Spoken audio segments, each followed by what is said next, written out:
Hello everyone, I Dhananjay Gupta. Welcome you all on behalf of Hindu Center of Atlanta. Today we have joined together for our weekly program for kids and young youth. We are joined for the series Sanatan Dharm Simplified. In this program, we learn Vedic mantras, their meaning, and one of the participants read a story and we learn the morals from their story. We are fortunate to have Acharya Brahmadevji amongst us, joining from Mauritius. Acharya Brahmadevji has had an inclusive educational background in science, banking, University of Mauritius, management, and Darshanacharya Vedic philosophy, Darshan Yog Mahavidyalaya, Gujarat, and a diverse career in financial services, industry, and at Arya Sabha Mauritius. He has been a key resource person for Arya Sabha Mauritius on the universal Vedic values, yoga and meditation, and on interfaith and intercultural dialogue at various national and international forums. The Mauritius Council of Religions, Arya Pratinidhi Sabha America, Greater Atlanta Vedic Temple, and Hindu Center of Atlanta Yoga and Meditation Center in coming. He is author of numerous insightful articles on Vedic philosophy and contemporary issues in English and French. Over to Acharya ji. Oh, namaste, everybody. Let's sit down straight, deep inhale and exhale, and to bring our focus to the class of the session of today. So keep the body totally relaxed, the spine straight, close the eyes gently, and while closing the eyes, pledge to yourself that you're closing the eyes towards external things, but then close our mind to external thoughts and our hearts to external emotions. Bring the focus. Deep inhale and exhale. We are going to chant Om 3 times, Om Jap and Gayatri Mantra.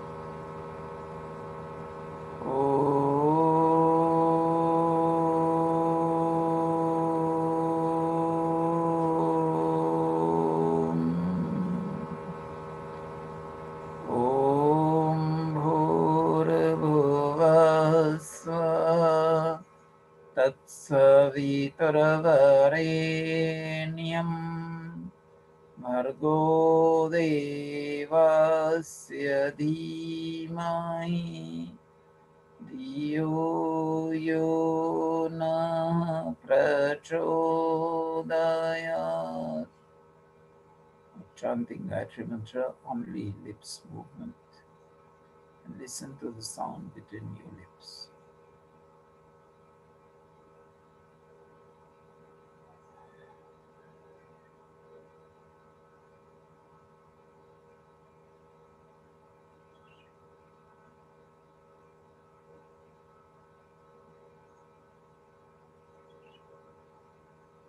The time would be only total silent chanting without lips movement, and feel the sound, the vibrations at the level of throat and the level of the mind.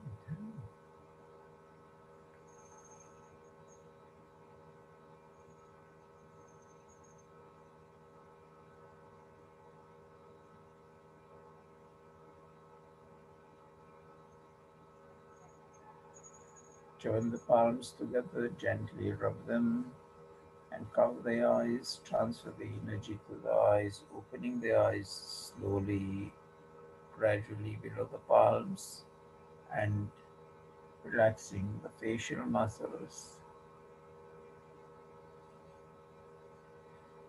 So, welcome everybody. Let's do the round of mantra chanting. We are going to chant Gayatri Mantra in Asatoma Sadgamaya. In the context of Deepavali, it's good to learn that mantra for the kids. So, I'll be sharing the screen. Gayatri Mantra, everybody knows that.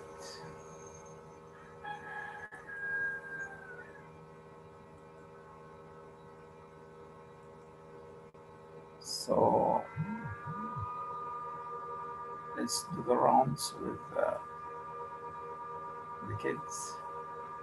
Okay, first you'll be chanting Gayatri Mantra, and second, this one which is on the screen share. Yes, please. Om Soma Sadagamaya One Tamasoma minute. Start with Gayatri Mantra first. Gayatri Mantra chanting. Then this one second. Om Bhurbhuva Swaha Tattaviturvarenyam Bhargo Devasya Dhimahi Diyo Yo Naha Prachodayat. Om Soma Sadagamaya Tamasoma Jyotirgamaya Mrityormas Mrityor Amritam. Mrityor Mamritam. Mrityormam Gamaya. Aryan, please.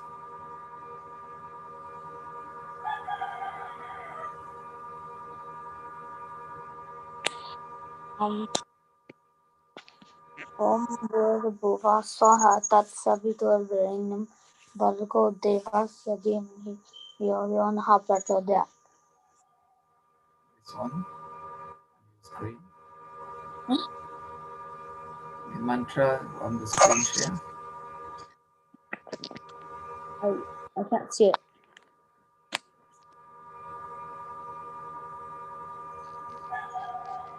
Oh, wait, now. Okay. Om Asato Ma Sadgamaya Tamoso Ma Jyotirgamaya Mrityorma Mityam Gamaya. It's better, much better, Aryan. You've improved considerably on the mantra chanting. So let's look at this mantra itself. It says, Asato Ma Sadgamaya, O Isha God, lead us from untruth to truth. Tamaso Ma Jyotirgamaya, it's from darkness to light. And then Mrityorma Mritam Gamaya, from death to immortality. Now, to be able to move from untruth to truth, we need what we pray for in the Gayatri Mantra. Dhyo yo naha prachodayat. That is for the enlightened mind, where we'll be able to make the difference between what is not true and truth. Then we'll be able to move from the darkness of ignorance to the light of knowledge. And with that, we'll be able to move from the cycle of birth and death to be in the eternal bliss of God. Now, let's see what we understand from truth. Truth has various aspects. One is to have proper knowledge to be able to keep healthy, both physically and mental wellness.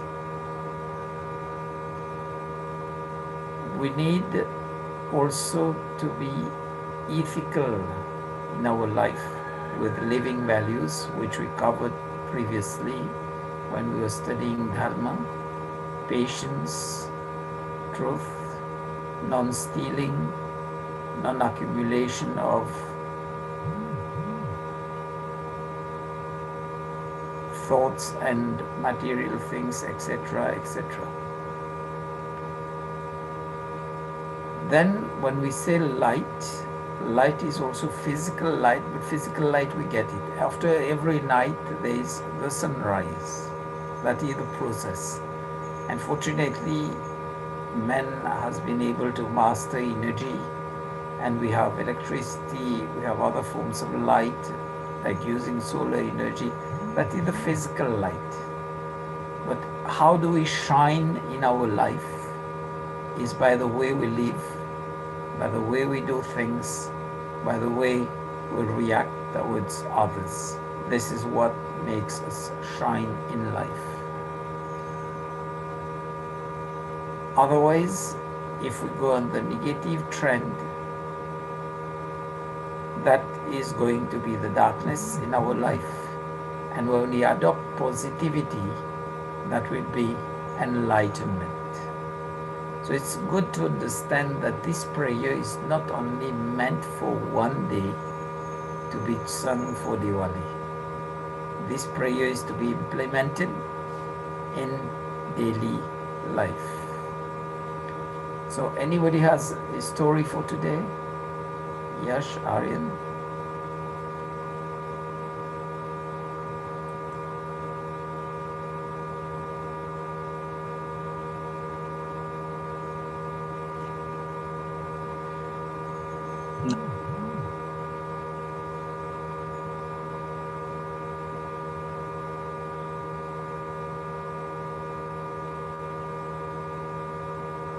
I'll just give you one example. This universe has so many things to teach us. Even the smallest of animals. You know the story of the ant and the grasshopper?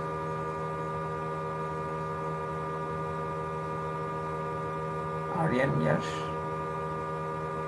Okay. So the story goes like this. The ant is always hardworking, following the lines of other ants, getting sufficient food to be stored, so that when the weather turns bad or when it's cold and they don't get food outside, they'll still have that reserve on which to keep going, especially in winter. The grasshopper is merrymaking, always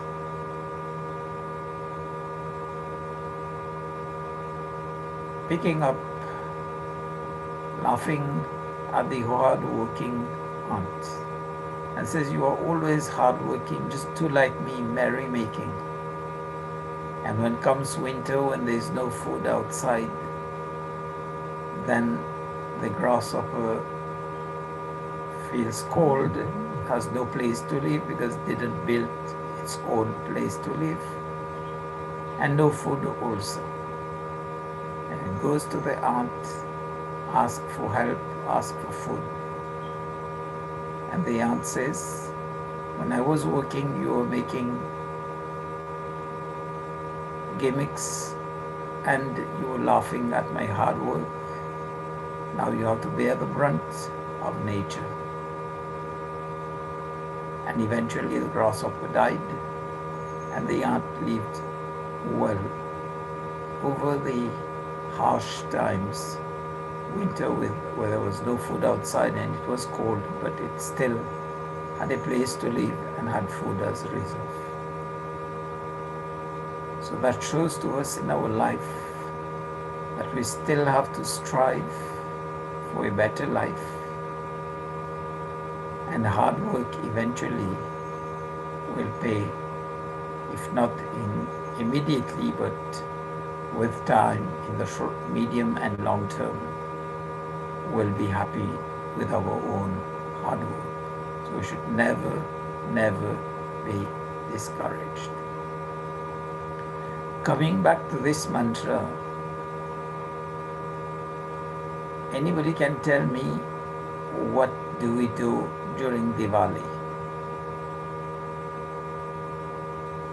There are various aspects of Diwali which we'll be celebrating next week, Saturday.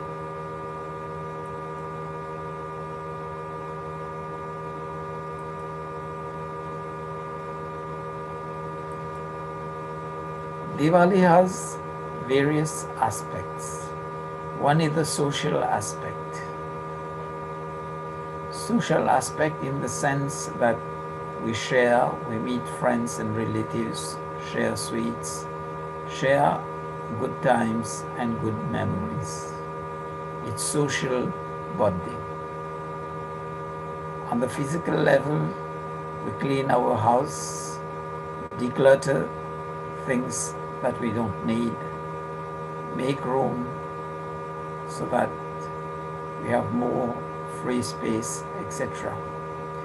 So along with the cleaning, there is one process which we need to do, is decluttering our mind from unnecessary thoughts and decluttering our heart from unnecessary emotions. That is the luggage that we've been carrying in terms of probably we didn't like things and that has created a baggage with us. It may be we also had a row with somebody and we are carrying the grudge of that. No, we have to declutter first our body, keeping in good health by saying if we need to do some exercises, physical, mental exercises to be physically, mentally happy.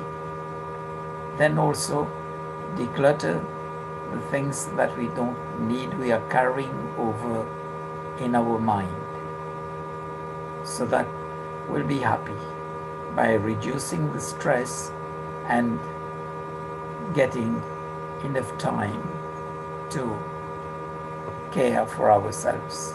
It's only then when we are happy that we can make others happy. Even in the dire times like this, in the story of the ant was hardworking, but then it pays. So that is the way to proceed.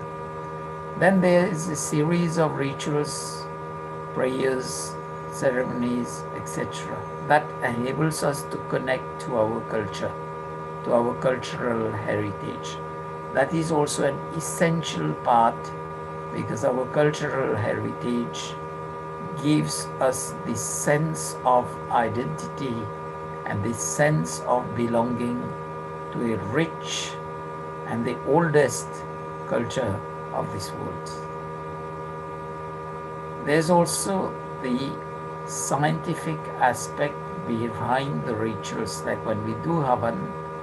I've explained that so many times during the Havan that we do. There are the reactions through combustion generating heat, then there's evaporation and sublimation of the ingredients, medicinal herbs in the samagri. That goes as vapors into the atmosphere, warding off airborne viruses and bacteria, and this boost our immunity, because when we inhale and exhale while doing Havan, the vapors also go into our lungs, flows into our bloodstream and boosts our immunity. Then there's the spiritual aspect of that. We hear stories associated with Diwali, and these are inspiring stories. Last week we covered a bit of the life of Sri Ram. And when we sit down with parents, with the elderly, sharing the stories related to Diwali, that gives us the sense of values in life. And these are the values that will make our personality, keep us on firm ground, especially to face adverse situations. That is sharing of knowledge, sharing of life experiences, and this forms part of the tradition of carrying knowledge from one generation to the other generation. So that's also an essential part of Diwali. Then there's the colors of new dresses. They are the flavors of the sweets. So that shows us the vibrant aspect of Diwali. And that vibrant aspect of Diwali should also come into our personality. A colorful personality, wherever we go, we spread joy, we spread good things. The flavor of our personality by being right, by being good persons. So just remember, Diwali has a lot to teach to us. I will just give you a few quotes from some of the world leaders. I'll start with US, of course, but then let's see Diwali. Diwali is also an international festival. Sydney and the Opera House, the harbour of Sydney and the Opera House is always well decorated for Diwali, as it is for Christmas. Then Diwali is celebrated in the Southeast Asian countries, Singapore, Malaysia, Burma, India, and then coming down to Mauritius on the line, South Africa, Tanzania, wherever the Indian diaspora is. It's also a great celebration in the Middle East, especially in the hubs of Dubai and the Middle East countries. Then in Europe, of course, UK, Spain, Madrid has an official place in Madrid where people celebrate Diwali. In London, I know there's Southall, Birmingham, Leicester. These are centers where people meet. It's not only Hindus, but other communities also join, the local community. They join in with the Hindus to celebrate Diwali. Of course, US, but UK, it's officially celebrated at the residence of the Prime Minister, which is 10 Downing Street. And in the US, it's officially celebrated in the White House. It started with President Bush and perpetuated thereafter. And the first president to officially light the Diwali lamp within the White House. Otherwise, it was the Hindu community which was joining the president who were lighting the lamp. But now it's the president himself who lights the lamp. It started with Barack Obama in 2009. And then the quote of Barack Obama says, "It's time to celebrate the blessings we have in our life." So gratitude to God, gratitude to our parents, and gratitude to our friends and relatives. It's time for prayer and contemplation, and it's time also to remember our obligations to help those who are less fortunate than us. Then President Trump, I don't recall the year, but he said, remember the contribution of the Hindu community and the Hindu tradition of knowledge, the contribution of that ancient knowledge to art, to science, to technical, to medicine, to business, to education. Vice President Pence added there, may all strive for peace, prosperity, and the triumph of light over darkness. And the UK Prime Minister, it was David Cameron, who started Diwali in 10 Downing Street, the official residence.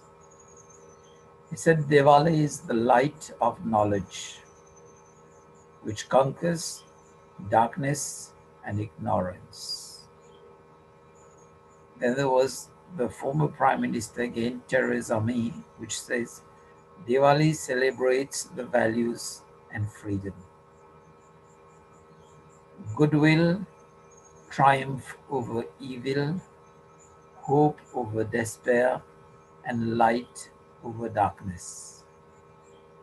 Diwali is the timeless value of Jyoti and service.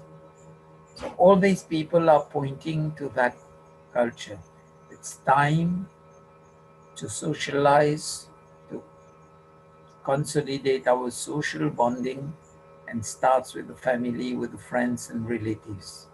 But it's time also to connect to the values, living human values.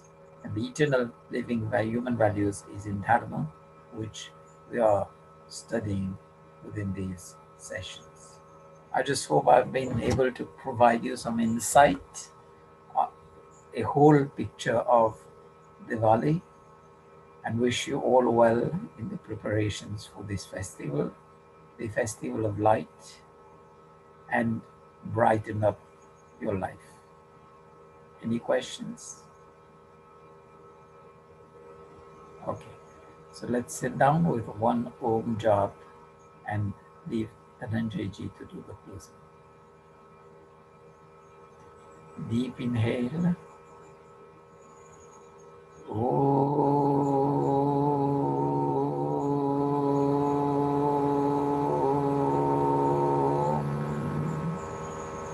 Thank you for your attention.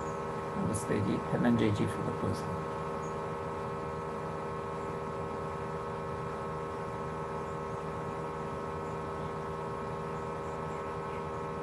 Thank you everyone for joining.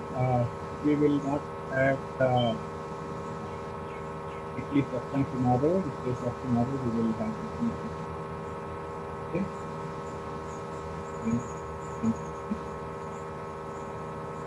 Okay, thank you. Bye.